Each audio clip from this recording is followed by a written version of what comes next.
Hello everyone! If you've not seen my first video on the October Dev Q&A, you will find it linked at the end as well as in the description, but you can watch them in any order. This is the information that needed a lot more than just a few lines to answer.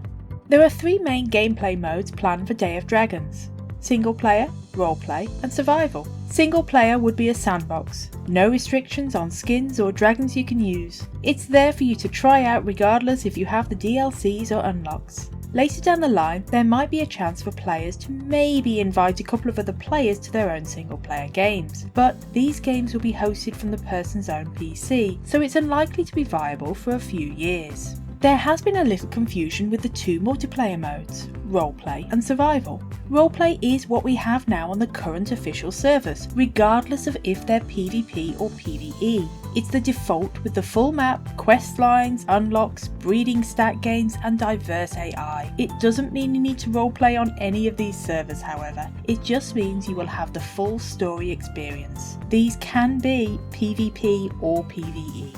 Survival servers, on the other hand, will be on smaller maps with limited AI. Players will spawn in as juvenile and have all E stats. While you can nest, you will not be able to increase the stats at all. This server type is far more brutal experience where PvPing is the only focus. In fact, you likely won't be able to feed yourself as an adult unless you hunt and kill other dragons, which is why they wanted a smaller map. There won't be any clans, though that doesn't mean players won't work together in groups. More information about these gameplay styles will come out further down the line, as there's bound to be a lot of adjustments and changes to make sure the gameplay is fun no matter which you pick.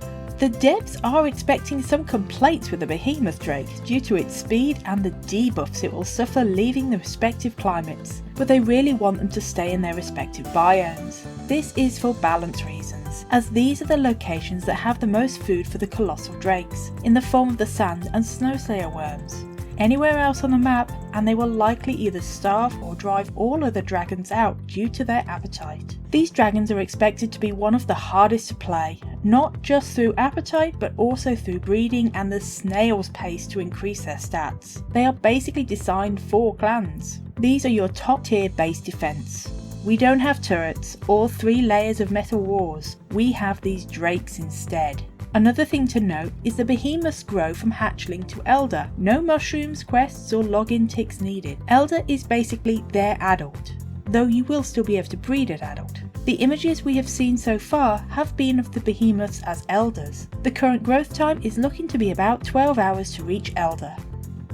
There will be a specific area on the map where hybrid eggs spawn, though don't expect it to be a small area, as the eggs can be found in multiple locations throughout. There are not always guaranteed eggs on the map at any one time, so you could be waiting hours. The devs are very aware of the issues with mushrooms, and they don't want to make the same mistakes with hybrid eggs and camping. They won't be spawning anywhere near players.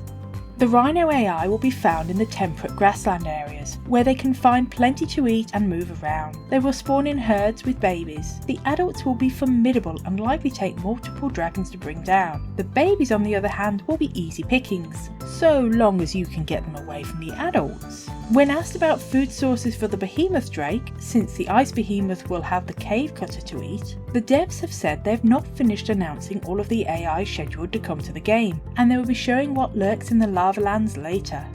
Pearls are something coming to 1.0 and will be a valued commodity, stored in a dragon's crop, a special pouch in the throat much like a bird. These pearls will have a variety of effects. There will be cosmetic pearls, giving effects like the jellies or maybe scars, and there will also be combat pearls. Combat pearls will be split into 3 tiers: lesser, greater and ancient. Lesser pearls will enhance 1 stat, greater 2, and ancient, also known as slayer pearls, will enhance 3. You can hold multiple pearls, but you will only be able to equip 1 cosmetic pearl and 1 combat pearl at the same time. In order to retrieve these pearls, you will be regurgitating them, and they are already working on the animations for this. I hope to bring you more information when the Thanksgiving livestream goes up, but until then, fly high, and I'll see you all soon. Goodbye!